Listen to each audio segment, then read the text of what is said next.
우리도 다른 나라들 같이 되어 우리의 왕이 우리를 다스리며.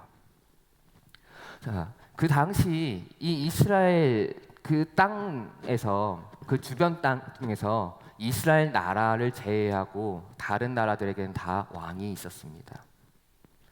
이스라엘 입장에서 그 왕들을 보며 어떤 생각을 했을까요? 그리고 사사로 섰던 저 사무엘의 아들들의 행위를 보면서 어떤 생각을 했을까요? 먼저는 그 아들들의 행위를 보면서 하나님에 대한 신뢰감이 점점 없어졌을 것입니다. 하나님이 선택한 사사가 어떻게 저럴 수가 있지? 하나님 사람 볼 줄 모르시네? 저 하나님을 우리들 왕으로 삼는 게 괜찮을까? 라는 생각이 들었을 것 같고, 거기에 맞물려서 주변을 봤더니 그곳은 유능한 것 같이 보이는 왕들이 많았고, 그들이 전쟁에 앞장서가지고 전쟁에서 승리를 거두는 모습을 보면서 왕이라는 것이 있으면 괜찮겠구나 라는 생각이 들었을 거라는 거예요. 그래서 이 이스라엘 백성들은 하나님을 버리기로 합니다. 사무엘에게 가서 우리들에게도 저런 왕을 주시옵소서. 마치 그런 거죠. 주변 모든 사람들이 다 하면은 그게 좋아 보입니다. 그걸 안 하면은 우리가 손해 보는 것만 같아요. 얼마 전에도 그런 게 되게 많았었죠. 코로나 시기에 모든 사람이 다 주식을 한 번씩 다 고민해 봤습니다. 왜냐면 주식에 넣기만 하면 오른다고 하니까요. 그걸 안 하면 나는 손해 보는 것 같고, 주변에서도 많이 이야기했죠. 주식 넣어야. 네. 이 종목 오를 거야, 상한가 칠 거야 이러면서 이야기를 하면은 편승해 가던 모습이 참 많았었습니다. 그러면서 거기서 그 만족감과 안정감을 누리려고 하는 것이죠. 사실은 진짜 만족감과 안정감을 줄 수 있는 건 왕이신 하나님 한 분뿐인데 말입니다. 그래서 굉장히 타당해 보였습니다. 그렇기 때문에 이스라엘 백성들은 하나님을 향해서 거절감이라는 화살을 날렸습니다. 이때 이런 하나님의 마음, 거절감을 받아서 너무나도 커다란 상처를 받은 하나님의 마음을 알았던 이 사무엘은 이스라엘 백성들을 모읍니다. 모아서 너희들 잘못했다, 너희들 지금 악하게 행동한다라고 꾸짖습니다. 근데 참 다행인 거는 그래도 이스라엘 백성들이 이걸 듣고서 회개하고 돌아왔다는 겁니다. 우리들의 악에 더하여서 왕을 달라고 더 이야기를 했습니다 라고 이야기를 했죠. 그래서 사무엘이 이 상황에서 이렇게 말합니다. 한번 화면을 통해 확인해 보겠습니다. 나는 너희를 위하여 기도하기를 쉬는 죄를 여호와 앞에 결단코 범하지 아니하고 선하고 의로운 길을 너희에게 가르칠 것인지. 아멘. 네, 그래서 사무엘은 내가 너희들을 위해서 두 가지를 해주겠다라고 이야기했습니다. 첫 번째는 기도하는 것을 절대로 포기하지 않겠다는 겁니다. 그래, 너희들이 하나님 앞에서 잘못했다.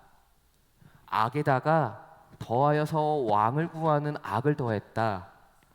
그래서 너희들이 하나님을 떠나 살려고 했다.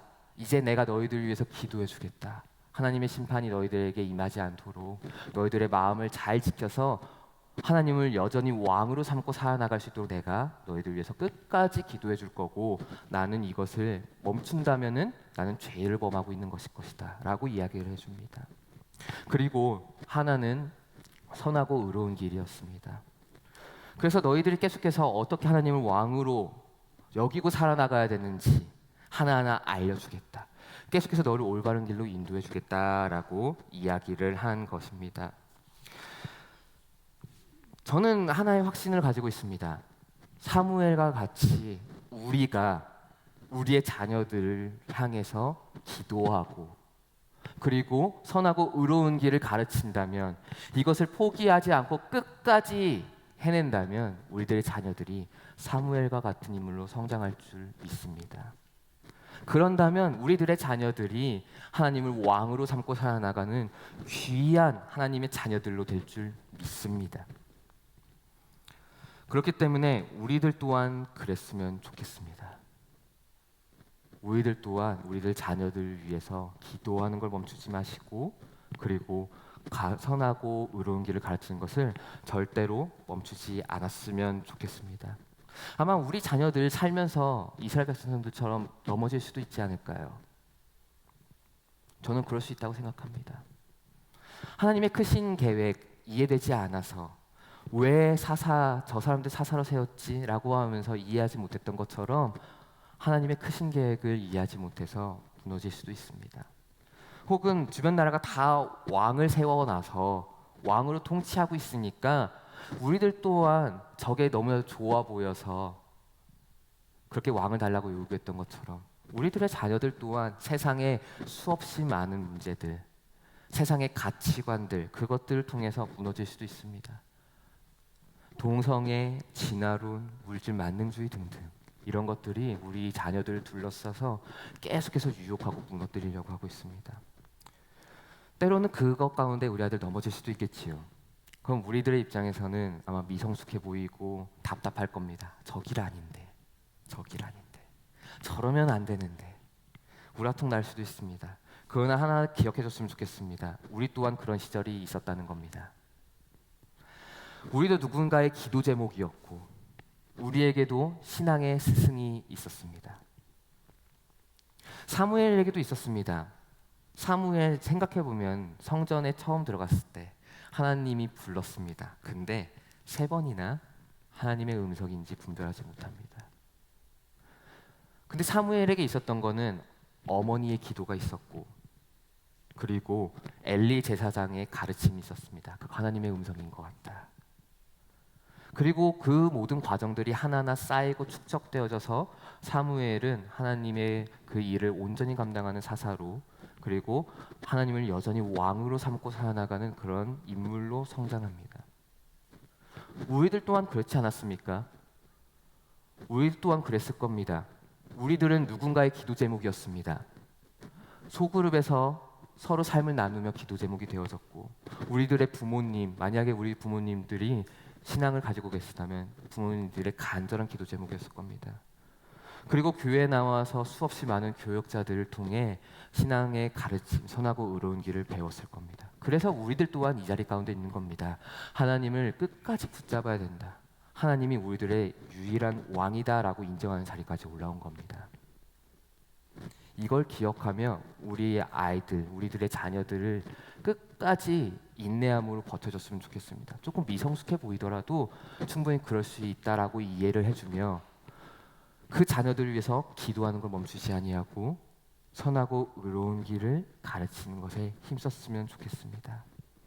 그리고 우리 교회 또한 그러겠습니다.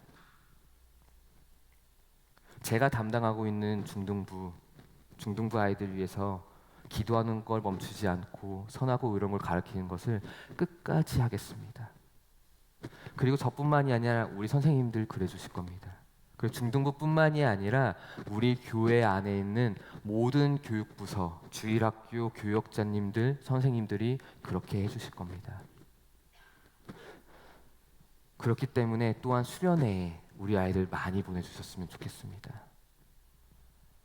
정말 수없이 많은 사람들에게 손을 얹고 기도를 받을 수 있는 자리, 그리고 집중적으로 하나님의 말씀을 배울 수 있는 그 자리, 이 수련회에 우리 아이들을 많이 보내주셨으면 좋겠습니다. 우리 교회가 그 시간에 우리 아이들을 위해서 뜨겁게 기도하고 그리고 말씀을 가르치는 것을 최선을 다하겠습니다. 그러니 수련회에도 많이 보내주셨으면 좋겠습니다. 말씀을 맺겠습니다. 우리 사랑하는 자녀들, 아직 하나님과 동행한 삶이 길지 않습니다. 그리고 세상은 우리 자녀들을 무너뜨리기 위해서 노력합니다. 잘못된 가치관을 주입합니다. 이게 옳다고 이야기를 하면서 갉아먹습니다. 근데 우리 자녀들은 오랜 시간 하나님을 신뢰해봤고 그리고 하나님과의 인격적인 교제가 많지 않았습니다. 그러니까 이해되지 않는 상황이 발생하고 또한 수없이 많은 유혹에 쉽게 넘어질 수 있습니다. 그래서 하나님을 향해 거절감이라는 화살을 쏠 수 있습니다.